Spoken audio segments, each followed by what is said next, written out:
So, hi mga kamars! Our topic today is reality versus expectation. So, if I speak to Finnish language, so I can introduce myself. Mina Olin Cheng. Mina asun ko pyo sanut. So, hindi ako magaling mag-Finnish, hindi din ako magaling sa English, kaya ganito na lang. So, sa mga nag-expect pagpunta dito ng Finland, so pagdating nyo dito ng Finland, huwag kayo mag-expect ng too much. Kasi masasaktan lang kayo mga kamars. So pagdating nyo ng Finland, mahal po dito yung mga babayarin. Mahal yung bahay, mahal yung tax na babayaran mo, mahal din yung pamasahe sa bus, mahal din yung groceries, mahal din yung internet, basta mahal lahat. Tapos, yung tax dito is, the reality sa tax is the more you earn, the more tax you have. Marami kang trabaho, marami ka rin tax na babayaran. Kasi for the whole year ng tax, kung yung income mo is 24,000 in euro, so magkakaroon ka ng 8%. Pero gross yan sa tax mo. Hindi yan net. So, kung malaki yung income mo, malaki din yung tax mo. Magkano ang babayaran sa bahay dito? Example sa akin, yung bahay ko is 600. Iba din yung bills ng electricity ko. So, yung electricity ko, depende sa consume. Tapos, pag lumipat ka ng sariling mong bahay, magkakaroon ka rin ng sariling kuryente. Dalawa ang bill ng kuryente mo kasi mayroon kang babayaran sa mismong bahay mo tsaka yung maintenance sa company. So, dalawa yung bills.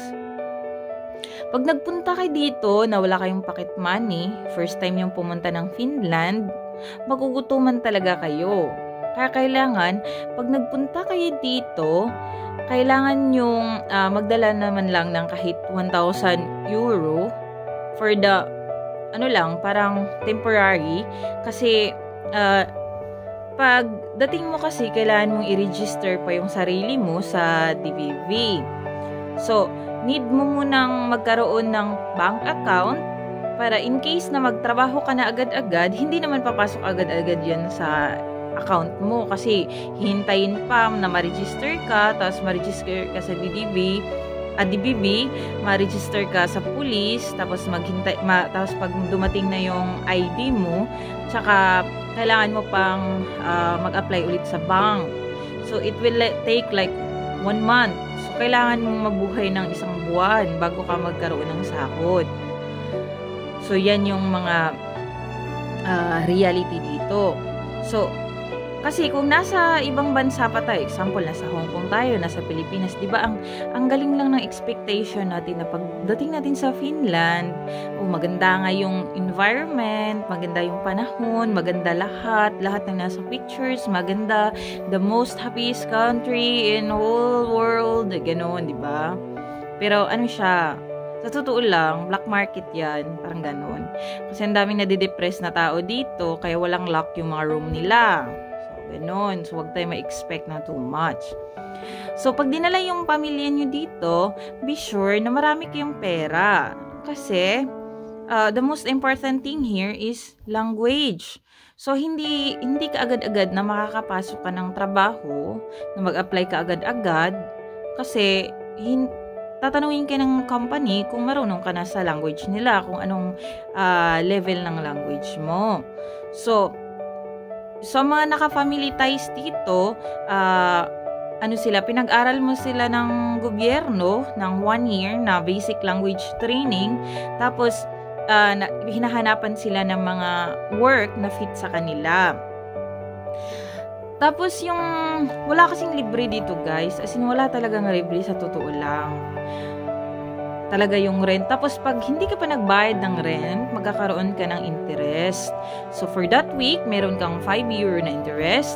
For the another days is 5 euro every day na. So 'di ba ang mahal, masakit siya sa banks. Tapos, yung panahon dito, maganda nga naman pag snow. As in, ang ganda, di ba? Maglaro sa snow, mag snow angels, mag-skiing, ganun. Pero pag yung snow, hindi na bulldoze, walang worker, alam mo, pag malalim ang snow, napaka-hassle din. So, hindi siya maganda magtrabaho, sobrang lamig pa, no? So, maganda lang talaga ang picture, maganda lang talaga ang snow sa picture, tsaka sa video, di ba? Ang ganda. It's all white and everything. Pero, ako, ang hirap magtrabaho pag snow at sobrang lamig, nakakatamad, lumabas. Tapos, minsan kasi mandami din mga filingira ditong mga Pilipina at saka Pilipino. Akala mo naman, hindi natin alam yung buhay dito. So, mahirap ang buhay dito. So, yung sa company namin, 'di ba? Marami kang nakakasama din na mga katrabaho mo, na mga co-Filipino workers mo. Alam mo naman, yung ibang Pinay, na pag nauna lang dito sa Finland, matataas na din yung mga ilong, 'di ba? Yung parang aalilain ka na din, na feeling ano na din sila, 'di ba? Ganun yung mga reality, 'di ba? Parang ang sakit-sakit naman, 'di ba? Tapos yung pag-aaral dito, guys, ang hirap talaga, as in. Kasi walang translation ng English. Tulad sa amin, nung nag-exam kami for licensing medicine, for Lahihoy Taya, as in, nahihirapan talaga ako, as in, nagkakaroon talaga ako ng anxiety. yun ang totoo, kasi nahihirapan talaga ako sa Finnish, as in, nakakabobo. Hindi naman talaga ako magaling, kasi mahirapan nga ako hanggang ngayon. Isang taon na ako dito, as in, pero mahirapan ako. Tapos, mahirap din maghanap ng trabaho dito, guys, pag wala ka talagang language, as in. Kahit nga ako, nahirapan ako maghanap ng part-time. Hindi siya ganun kadali. Tapos, yung mga expectation natin dito, na agad-agad madala natin yung pamilya natin, oo naman, pwede naman yun. Dadala natin yung pamilya natin agad-agad kung marami kang pera. Kasi naman, kailangan kasing pumasok doon sa salary mo, yung pagdala mo ng pamilya mo dito, yung asawa mo, yung anak mo. So, ikaw, 1,000 ka na, 1,000 euro ka na, tapos yung asawa mo, 700 euro, tapos yung anak mo, 500 euro. So, kailangan mong ma-reach yung salary expectation na yon, para naman madala mo yung pamilya dito. Marami din nag-migrate dito, as in, yung mga mayayaman sa Pilipinas, nag-migrate sila ng Finland. O di kaya yung mga nag-international student.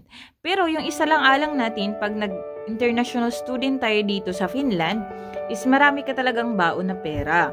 Kasi, babayarin mo yung whole year na parang, hindi kasi, kung wala ka kasing scholarship, babayaran mo yung whole year na bayaran sa school.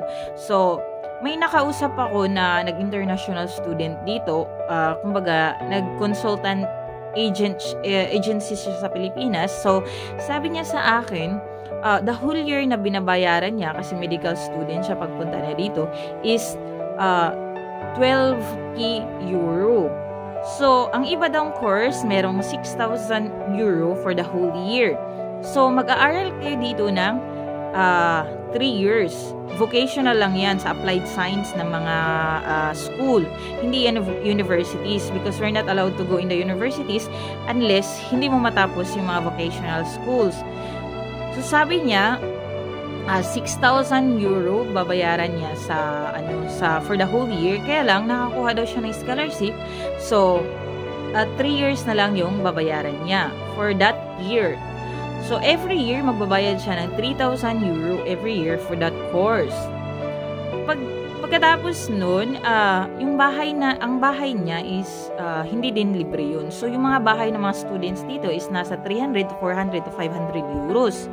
Tapos, depende din sa bahay na nakuha mo. Minsan may libreng tubig, may minsan libreng kuryente, mga studio type apartment lang. So, mahal talaga siya, mga kamars.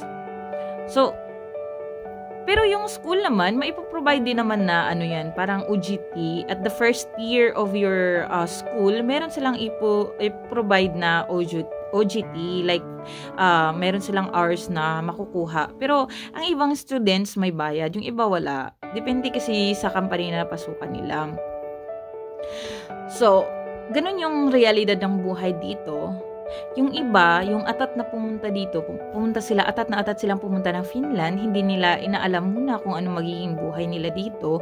Sinanla nila lahat ng mga ari-arian nila doon sa Pilipinas. Tapos pagdating nila dito, yung expectation nila ang taas. Nasabihin lang nila, ang dali lang makahanap ng trabaho. No. It will take time, lalo na pag wala kang language skills. Kaya, yun ang masasabi ko na wag naman kayong atat na pumunta ng Finland, lalo na yung mga nag-migrate, kung hindi kayo maraming bala kasi mahihirapan kayo dito. Pag hindi kayo makabayad ng bahay, papalisin talaga kayo. Isan kayo matutulog? Wala namang mag-a-adapt sa inyo dito. Buti kung may mga kasama kayo o mga kakilala na magpapastay sa kanila. Paano naman yung food nyo? Ang hirap maghanap ng trabaho dito mga kamars. Lalo na language talaga yung nila dito. Number 1 na required.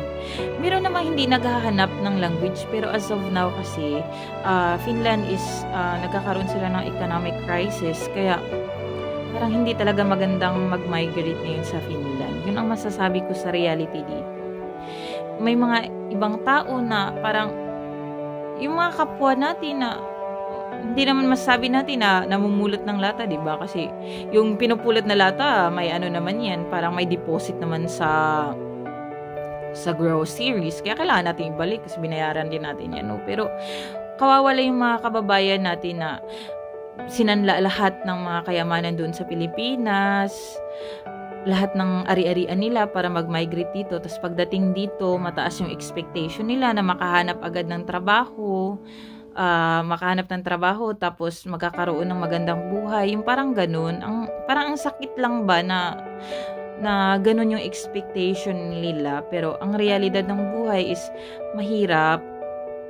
Kaya wag muna tayo ma-expect ng too much about Finland kasi marami ding naka-experience dito ng kahirapan. Hindi po lahat dito mayaman.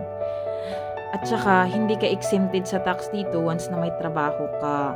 Minsan yung mga nag-a-apply pa ng visa na di-denied pa. So, mahirap. Kaya, kailangan nating isiping mabuti bago tayo mag-migrate sa Finland. Mabuti lang sana kung yung consultant na in-applyan mo is agad-agad magbibigay ng trabaho sa inyo. Kaya lang, minsan yung mga consultant agency, hindi naman lahat, no? Pero sasabihin lang nila na pagdating dito, bibigyan ka ng part-time. Guys, mahirap po maghanap ng part-time. Buti sana kung i-endorse ka ng school mo or ng agency mo. Hindi Ipapa-international student ka lang ng consultant dito, so ikaw na ang bahala. Kaya kailangan nyo talagang magdala kayo ng maraming pera pag nagpunta kayo ng Finland. Yan lang ang masasabi ko. Tsaka isipin nyo mabuti muna ng ilang beses, mag-research, or para malaman nyo kung gaano ba talaga kaganda ang Finland para mag-migrate kayo at isalang-alang nyo yung mga milyon nyo na pera doon sa Pilipinas para mag-migrate lang dito. Isipin mo ng mabuti kasi baka magsisi kayo at sabihin nyo, sana doon na lang ako sa Pilipinas. Hindi mo na maibabalik ang panahon na wala na lahat ng milyones mo sa Pilipinas. Sinanla mo na lahat para lang mapunta dito. Kasi hindi naman sa hindi ka tutulungan ng mga kabayan mo, pero minsan din sila, mayroon din mga pangangailangan na hindi ka rin kaya nilang tulungan. Kasi meron din silang mga pamilya sa Pilipinas. Tapos minsan may mga kabayan ka rin na hindi ka nila ma-refer sa company nila. Kasi yun na nga, dahil sa language, kasi tatanungin din sila kung nakapag-aral ka ba ng Finnish language. At i-advise din nila na mag-aaral ka muna, mag-apply ka muna sa TE. So mahirap din, guys.